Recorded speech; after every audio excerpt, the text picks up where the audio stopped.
So, hi everybody, and welcome to another episode of In Conversation With.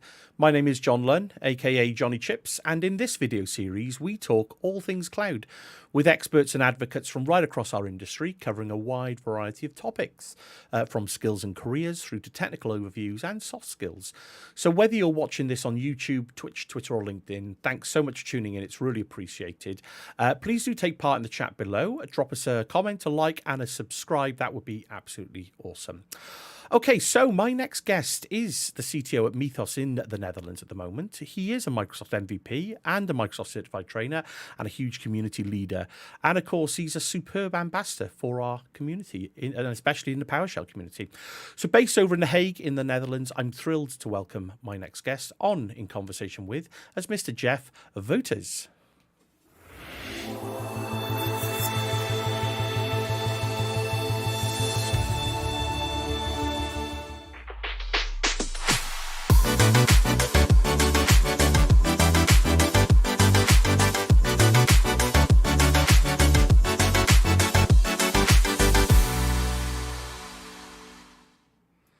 Welcome, Jeff. How you doing? Welcome to the show. Hi, John. Well, happy to be here. One minor little detail. I don't live in The Hague anymore since 3 weeks. Oh, really? See, I get things wrong, but 3 weeks is it you've moved away? Yeah, we now live in Nieuwegein, which is problematic for everybody to pronounce. Okay, is that far from The Hague now, Jeff, or have you? About 60, 70 kilometers. Utrecht is the bigger city next to that some people may know.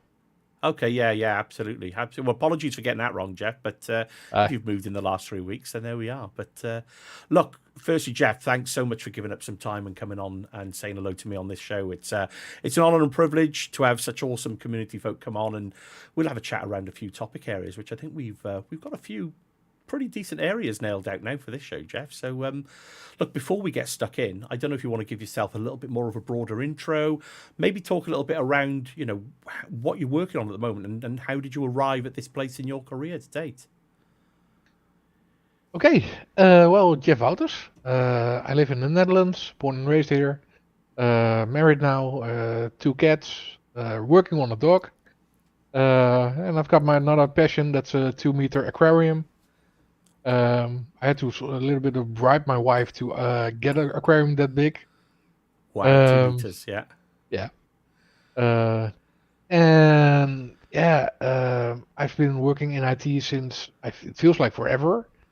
I got my first computer when I was 6. So I'm now 37, so that's 31 years ago. I found a small book in the garbage from a company nearby that told me to write BASIC. Mm-hmm. So there was an old book that you had to type over all the code, and then at the end of the line you had something like a command line calculator or something very, very easy, stupid like stuff. Yeah. And then I figured out with ASCII codes that you could create a bar like this and with a corner, and that ended up starting writing my own Pac-Man. Again, Okay. remember I was 6 or 7 back in those days.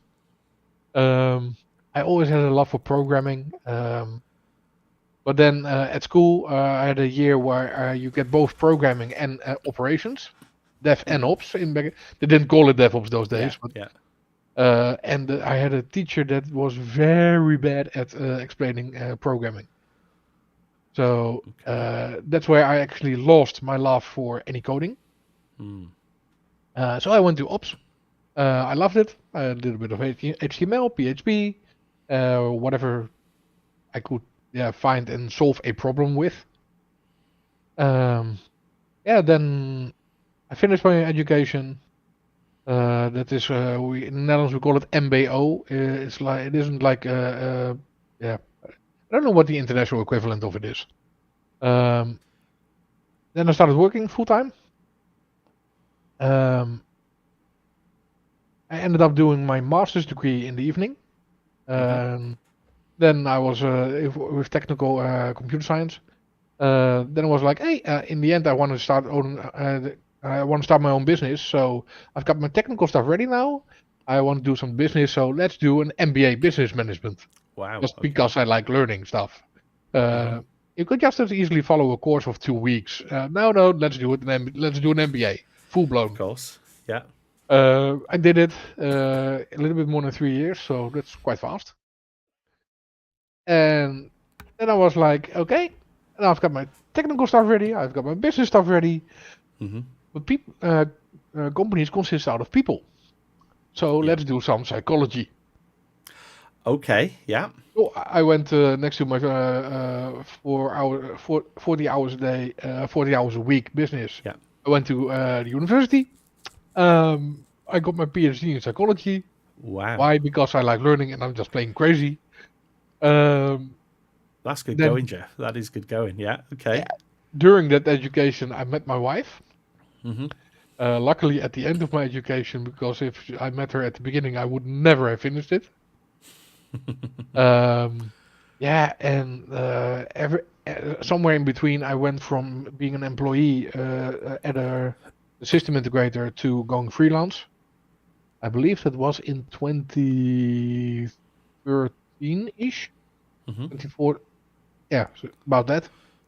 And I remember that a lot of people that I had in high standard and I thought the world of. They were like, "Yeah, are you very sure you want to do that?" Hmm. Yeah, of course, because if I can make it at a bad time, you're gonna do awesome in a good time. Hmm. Yeah. Um, yeah, and so far so good. I'm now at a company where we are 8 people now.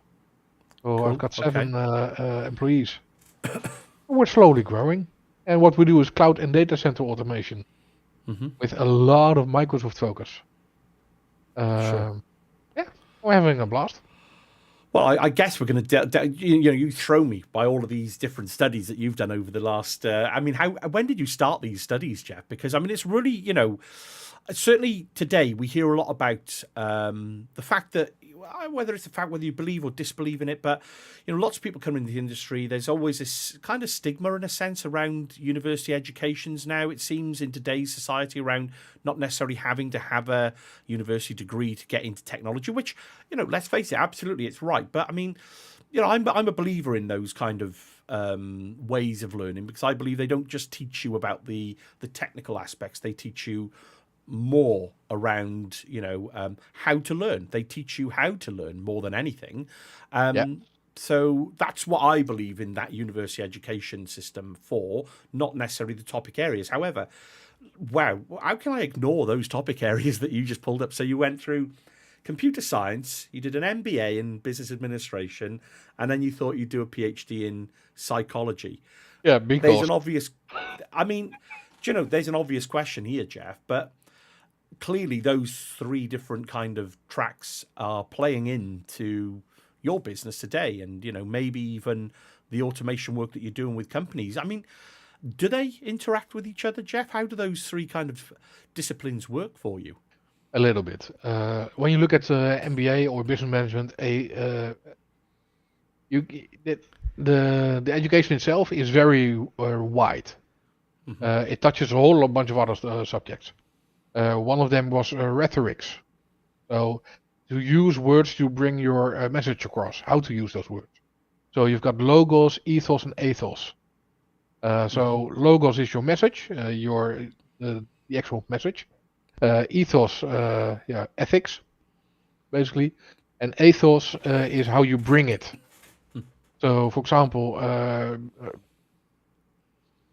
yeah, there's an American president with some funky hair.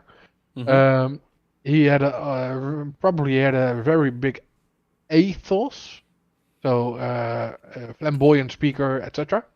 Hmm. But maybe his logos is a little bit on the low side. Um, Right. I'm not touching ethics here, but Yeah. Yeah. I'm with you. No, I can see what you're saying. um, so that kind of got me interesting in using words to bring your message across, and that eventually it got me into psychology.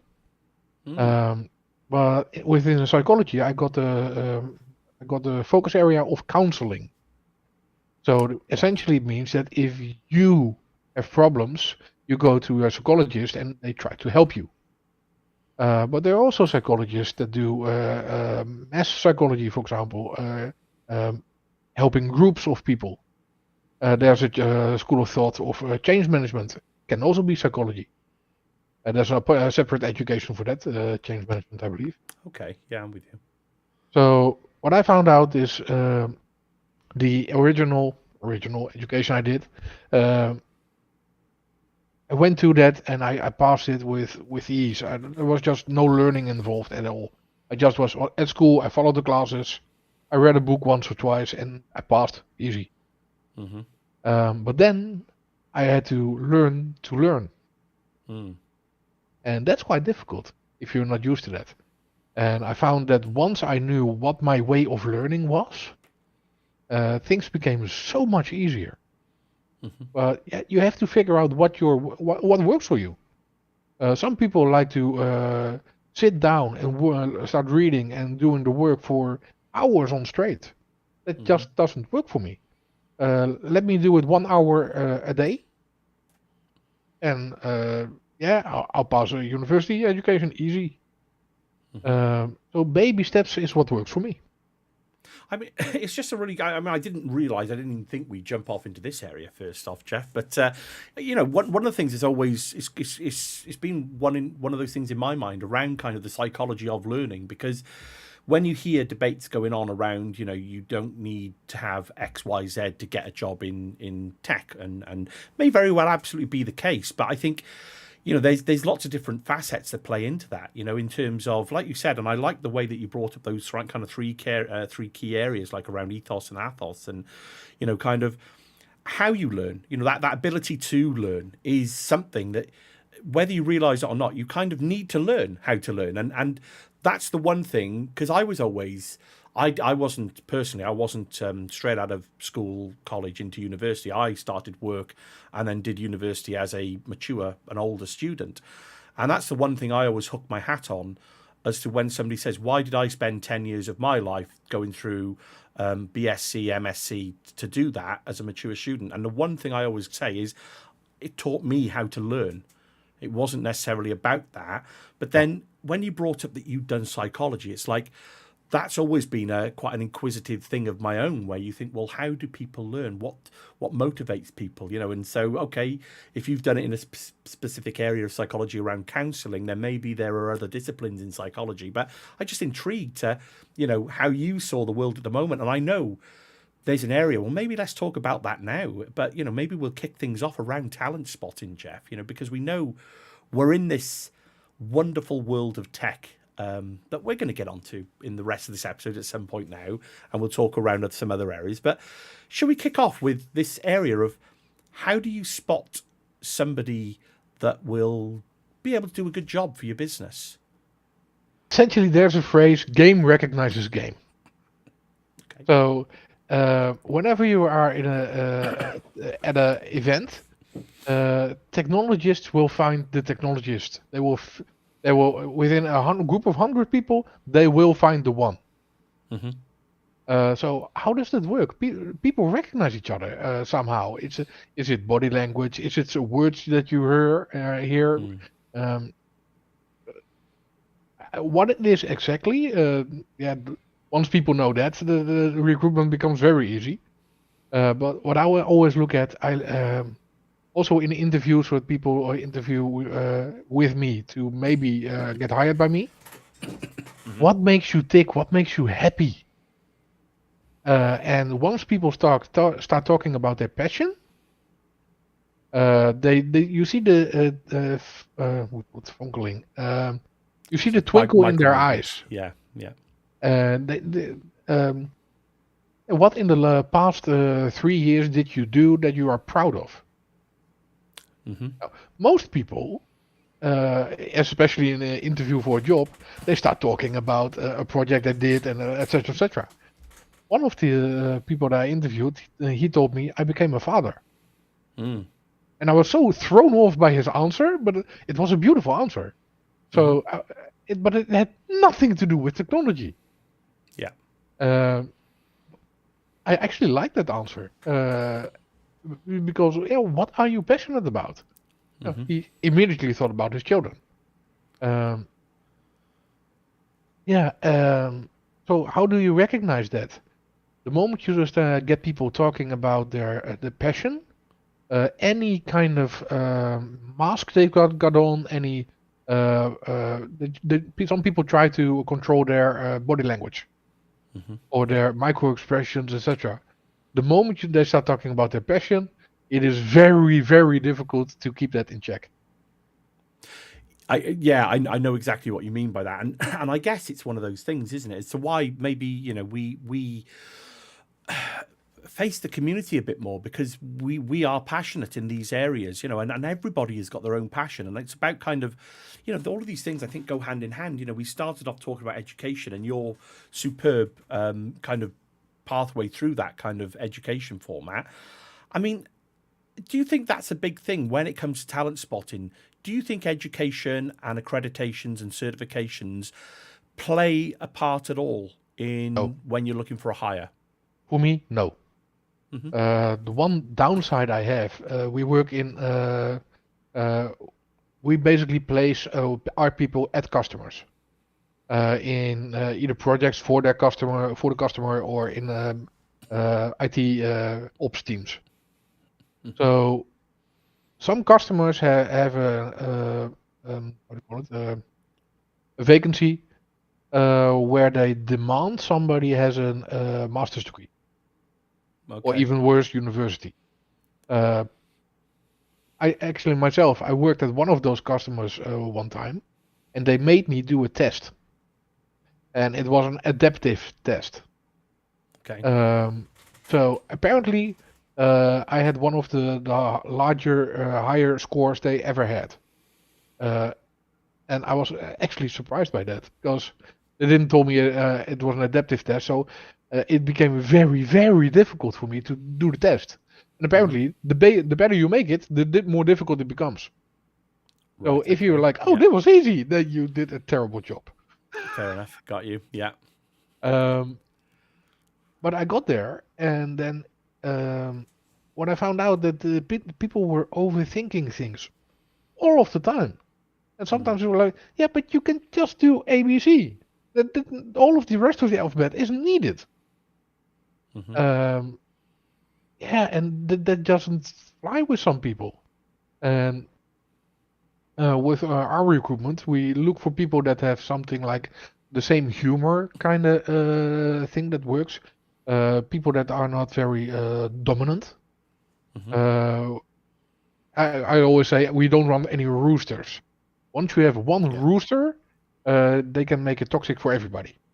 Sure. Yeah. So that's something we look for, or better yet, we filter out. Um, yeah.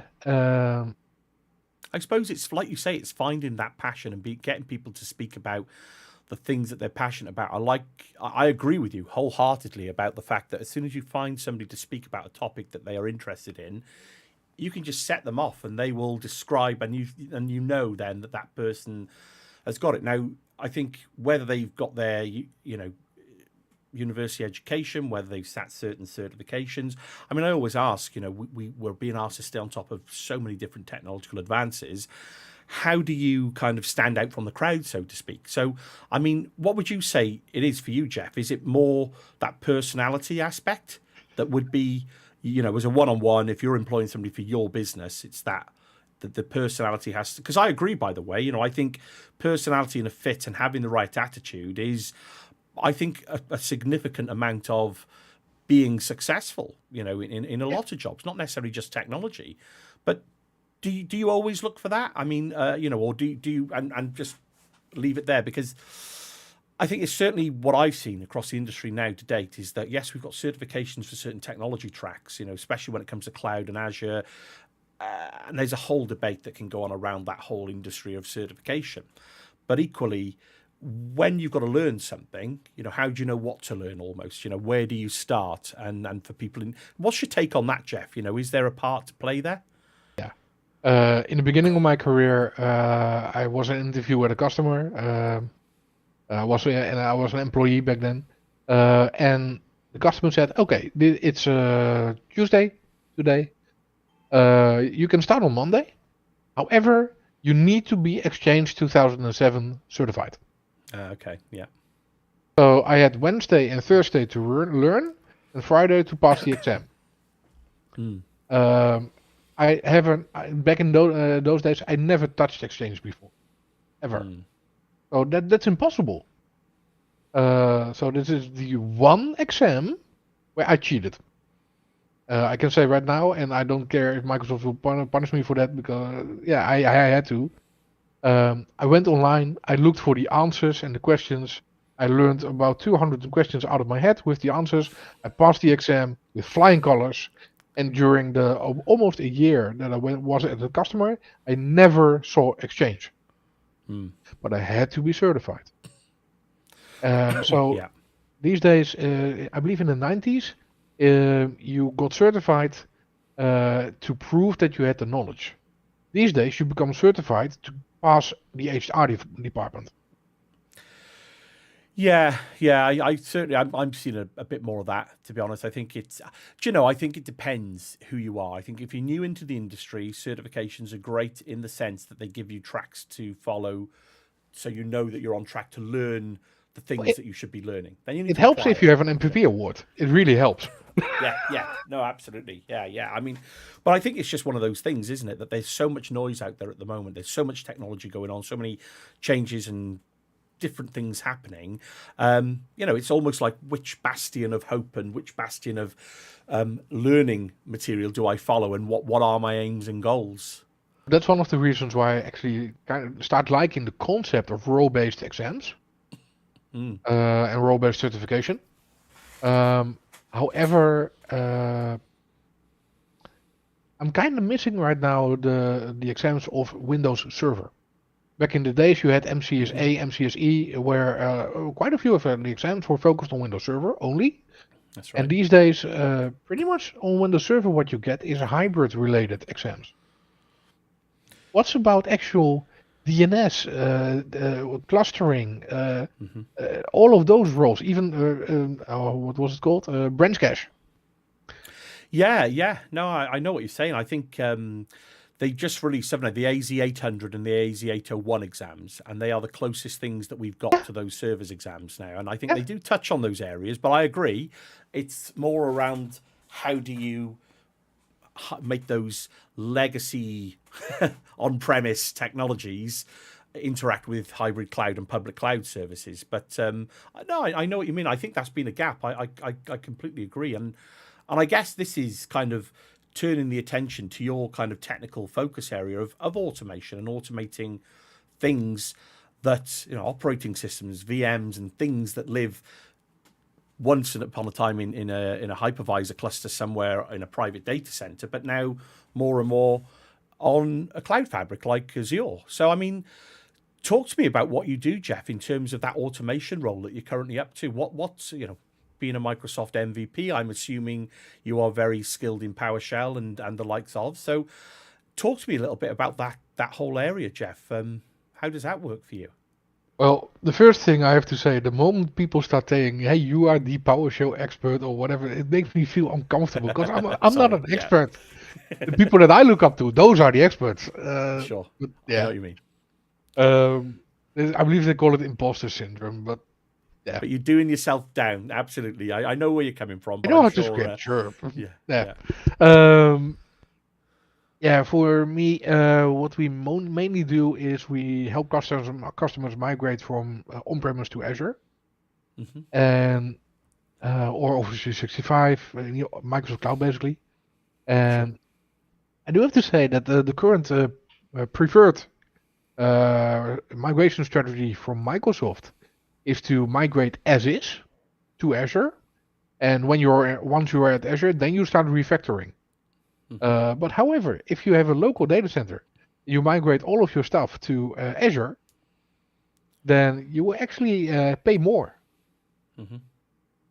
Because virtual machine in Azure, when you come down to it, and you assuming you've got your automation on premise pretty much decent, then you're probably more expensive in Azure. So that's the thing. So when we migrate, we do our assessment first, and we start looking. Hey, can you have your database, and can you migrate it to an Azure SQL DB instead of the same old stuff we do with data, like file servers, etc. Then we do it with web apps. So we start with re-platforming,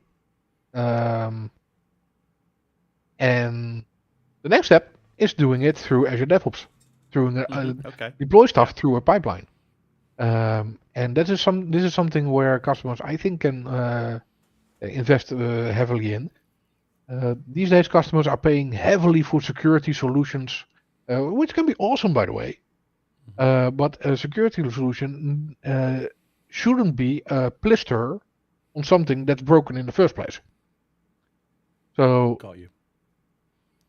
Once you do it through the Azure Infrastructure as Code, or through Azure DevOps or whatever, through IAC, you deploy your environment and you fix it just as easily as you deploy it.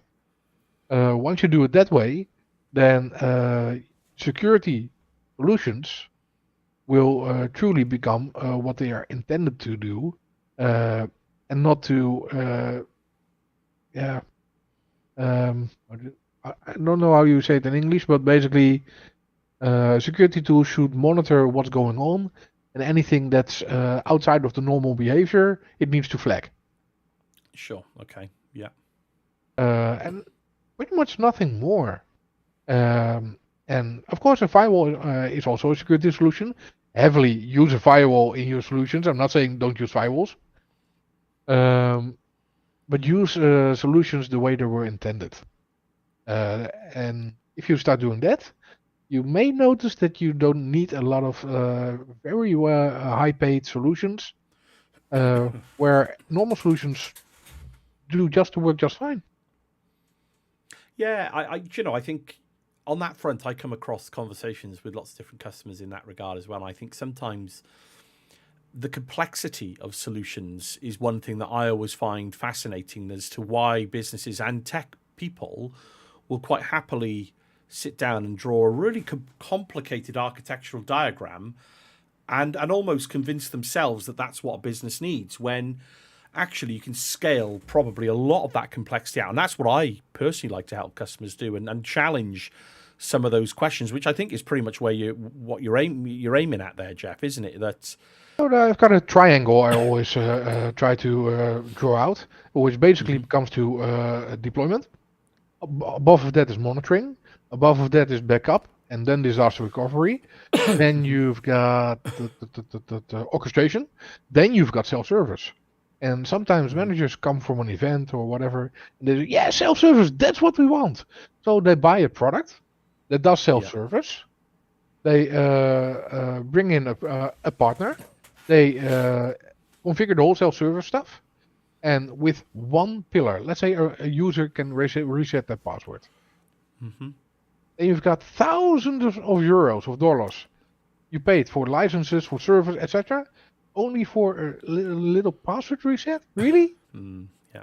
And that's because they've got the deployment and the monitoring, backup, etc. If they don't have this layer configured and working correctly, then you can aim for self-service. Start with the basics first. Make that correct and working, and preferably automated. That's where we come in. Yeah, absolutely. And I think it seems to be a lot of the how do I say it? A lot of the bread and butter, the day-to-day work at the moment is still moving businesses into the cloud, taking those first steps with the cloud. Because arguably there's lots of businesses now. It's very, I don't know about you, Jeff, but I think I don't necessarily come across many companies that haven't touched something along the lines of either have got their foot in with 365 or at least synchronized their accounts. We have one. Really? Yeah. We have one customer. They are doing some secure stuff where they have a complete isolated network. Okay. Yeah. They can go to online to the internet, but that's about it. They don't use any cloud services. I'm not suggesting there aren't customers out there that don't have it, but all I'm trying to say, I suppose, is certainly over the last 10 years, there's just been this influx of companies moving services to the cloud, and now all of a sudden it seems that we're still, moving businesses into that kind of either IaaS or PaaS element, like you say, and automation is a huge part of that. I mean, have you got any hints or tips about the ways to kind of, I don't know, if you work in one of these businesses that is looking to move to the cloud, what would your key, top few hints and tips around automating things that you tend to come up with the most? What we always we start our conversations about two subjects always.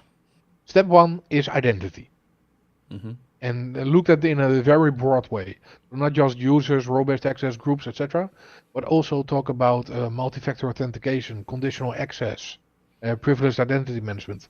So identity in a very broad way. The next step is connectivity. So either expert route, VPN. Do you do site to point to point, etc. All of those flavors you want to discuss. You want to make sure that you discuss the upsides, the downsides, and whenever practical stuff. But whenever you do a project, make sure that you have a Word document or Excel or whatever, where you note down what you discussed, the possible choices, what you chose, and why you chose it. The next time somebody comes into the company or joins the project, they will have questions. Why did you choose this? Why did you choose that? Well, here's a document. Have fun reading the next few hours. Absolutely. Design decisions, I like to call them. Basically, yeah. And if you do, the first time I encountered a file like that was in an Azure project, and they called it an ASRA. Azure Reference Architecture.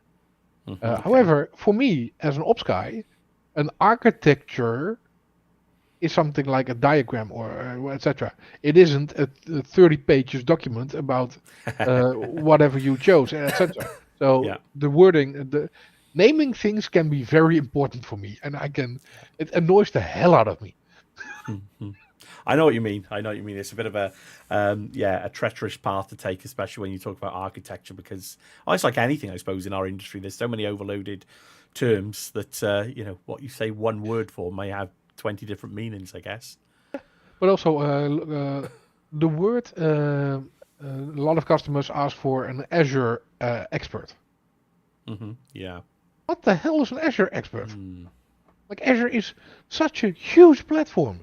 Do you need to know a little bit about everything? Do you need to know everything about everything? I think I know Azure quite well, but if you ask me something about Purview or Databricks, I'm lost. I know how to write it, and that's about it.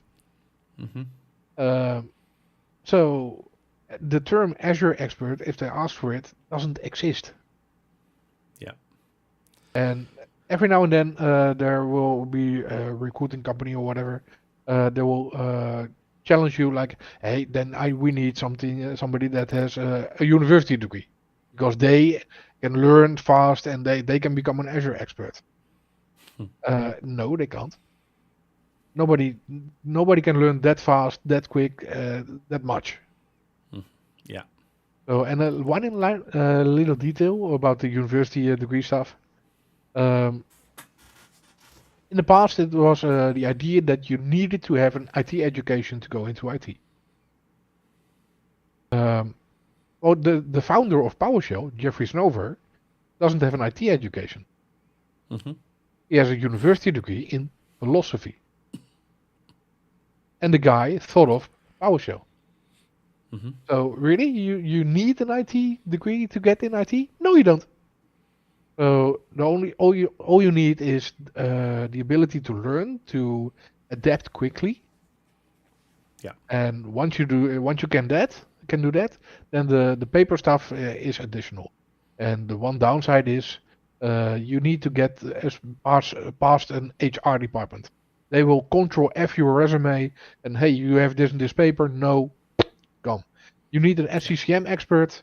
They do control F for SCCM.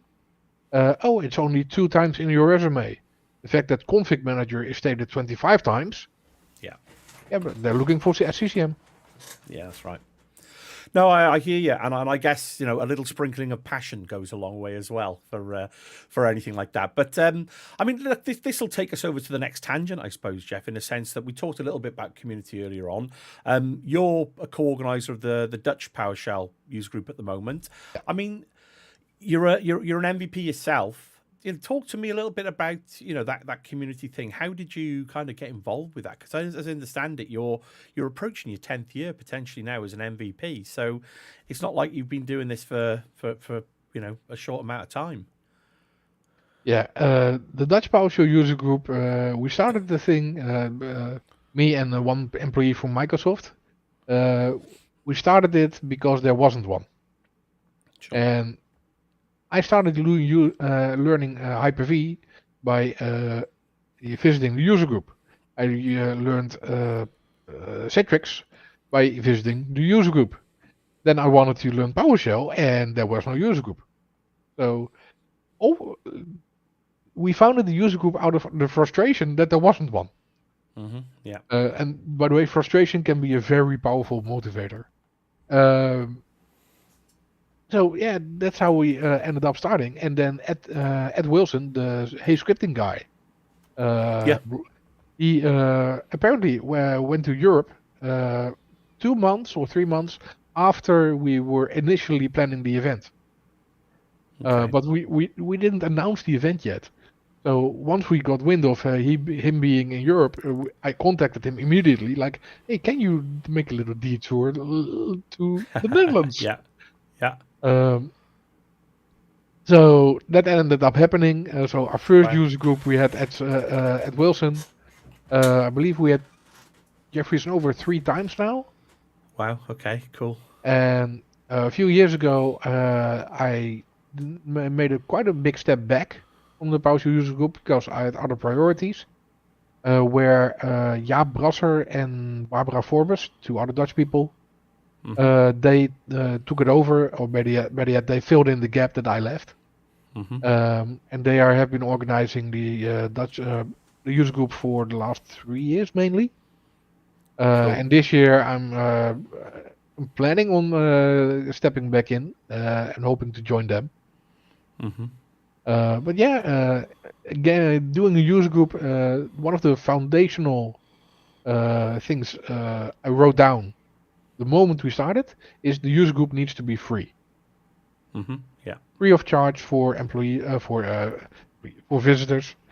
Mm-hmm. And we currently have about a 95% every single time that show up. So a 5, maybe 10% no show. That's pretty decent. That is good. Yeah. And that's also because we don't do it. We don't do announcements like months in advance. We do it 3, maybe 4 weeks in advance, and that's if the event is virtual.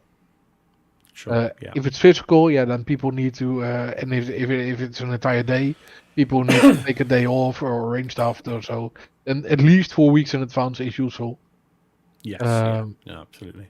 Yeah, and getting people together with the same interest is interesting. Well, the moment I founded the user group, I also knew that I wanted to start my own company. But one of the other things that I wrote down was no company is allowed to use the user group as a recruitment platform, including me. Sure.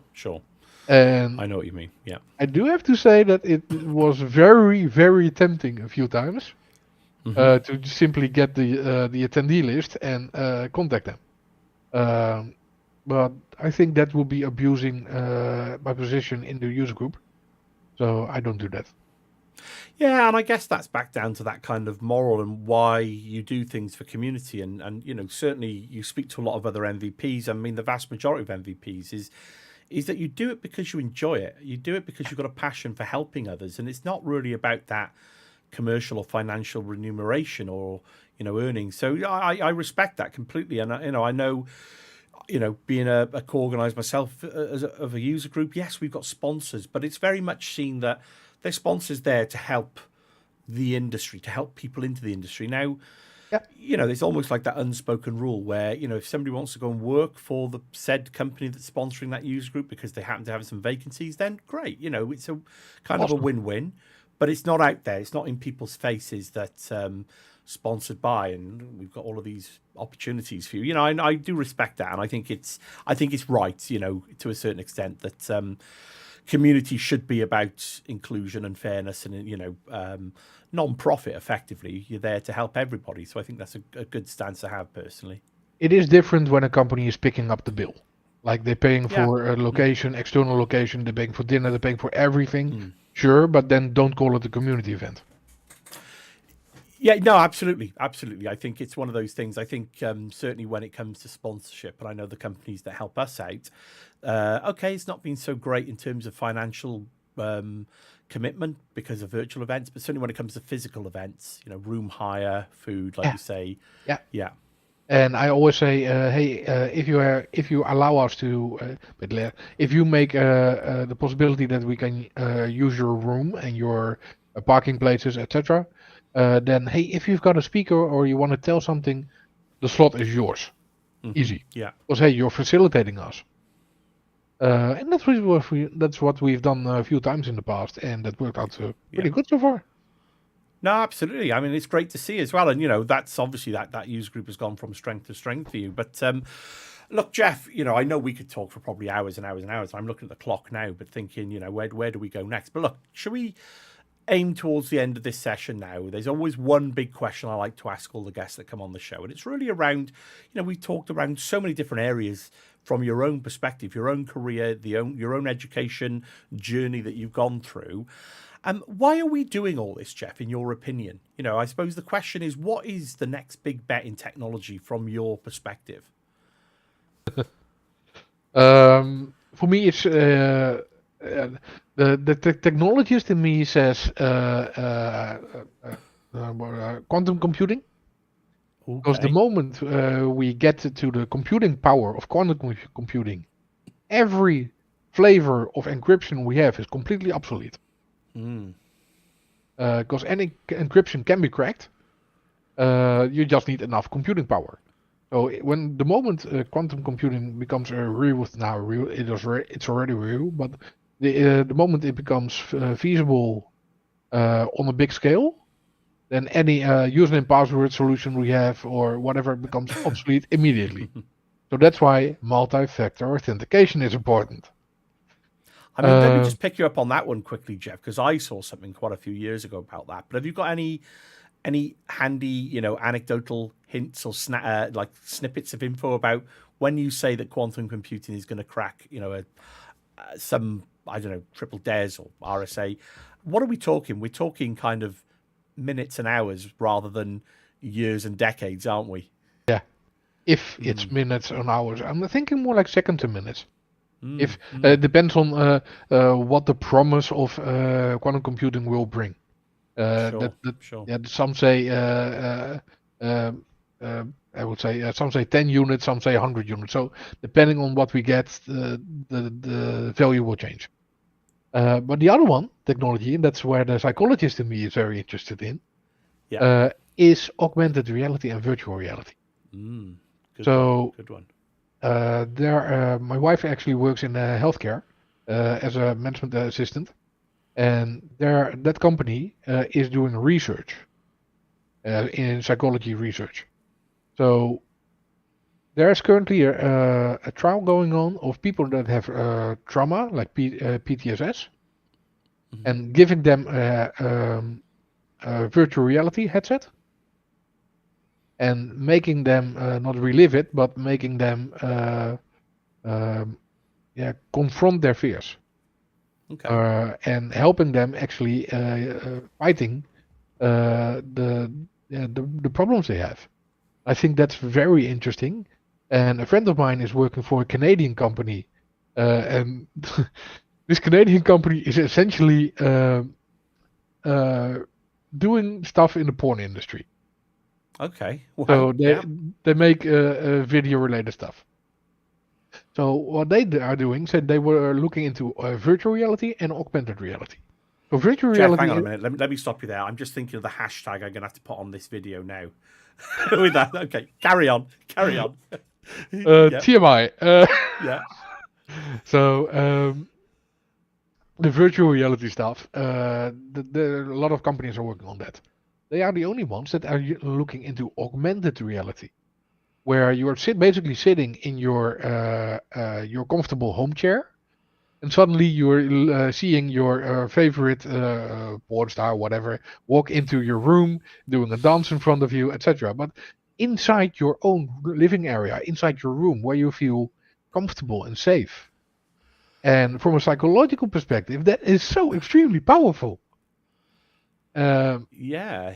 I for the first time, I think I'm gobsmacked. But look, at the end of the day, I think we all know. I mean, it's almost like the unspoken taboo, isn't it, Jeff? About porn and stuff that's on the internet and has been around for years upon years upon years. And why is it any different that all of a sudden now, when we're talking future tech and breakthroughs in technology, that of course those industries are going to adopt that, and I think it's quite certainly when you bring in the psychological effects and the psychological meaning behind some of the use of this technology in those settings for that purpose, it's certainly for me. You take the child in me that just wants to laugh and make ridiculous jokes at the moment. It's certainly a very profound area to talk about because it kind of introduces lots of different facets into how technology is used. But So, but I'm gobsmacked. oh yeah, but then there's one dirty little secret. 80% of all the porn websites in the world run on AWS. Fair enough. I mean, But what that's is that? Like is this Microsoft got some heavy filtering going on, or is no. that? AWS was just first. Yeah. So there are only a few there's only a few companies behind all of those websites in the world. Wow. So Okay. That's yeah, so 80%. And and that's a. I'm sure it's not one of those statistics that's made up, Jeff. Is it? There's some substance behind that somewhere. There's an article out oh there, yeah, I it's on presume. Wikipedia. Okay. Fair enough. No, But it's a billion dollar industry. And people are also always like, ooh, porn, etc. Um, it's very different when people are being forced into the industry, etc. That's no, that's just don't support that stuff ever. But yeah, I'm with you. Yeah. with Obviously. the technology stuff, you had VHS and you had Betamax. Yeah. Once a certain industry made a choice for VHS, they Yeah. they Yeah. they went into that. Then you had Blu-ray, and whatever was the competitor. Laserdisc, was it Laserdisc? The big Uh, discs that we had. HD Yeah. Plus was it called or whatever. Yeah. Once a certain industry made a choice, yeah, But it's so I like the way you phrase it. I mean, never did I think we'd be talking about psychology and MBAs and then to the porn industry. But I think it is. I'm glad you brought it up, to be honest, Chef, because it's one of those areas, and like you say, they are dirty little secrets, and they are, it's just one of those things that, whether you like to talk about these things or not, certainly in the industry that we work in, do we just all walk around blinkered and ignore it, or recognize that there are big industries out there that are potentially steering some of this technology? yeah, and people that are against the whole industry itself, I would say to them, they see it as a problem, the industry. And Hmm. the moment you start ignoring a problem or saying it isn't there, you can't solve it anymore. So first, you need to recognize it, and then you can start fixing whatever is wrong with it. Maybe you think the entire industry is wrong. Hey, that's your choice. But then first, you need to recognize it, and then you can start fixing it. Absolutely. Now, Jeff, this feels like an apt point to call it quits on this session now, because I think we've hit the ultimate thing that we can talk about on this episode. But look, before we do, Jeff, firstly, thank you so much for being an awesome guest. It's been a privilege to have you on and say hello. Have you got any last parting words that you'd like to impart before we end the show? Yeah, figure out what makes you happy. Try to do that, and figure out how to learn what works for you. And once you do that, then you notice that learning becomes easy, and your career can suddenly make a very, very fast and huge jumps. And I'm resisting the urge to throw in the childish jokes at this stage, Jeff. I'm not Silence. stopping you. No, I'm not. Jeff, it's been absolutely wonderful to have you on the show. Thanks again for giving up your time and coming and say hello. Do keep in touch. We'll say hello across the socials, no doubt, and we might bump into each other at a conference at some point soon with a bit of luck. But for now, thank you for being an awesome guest. Thank you for having me. Not at all. Thanks a lot. See you soon, Jeff.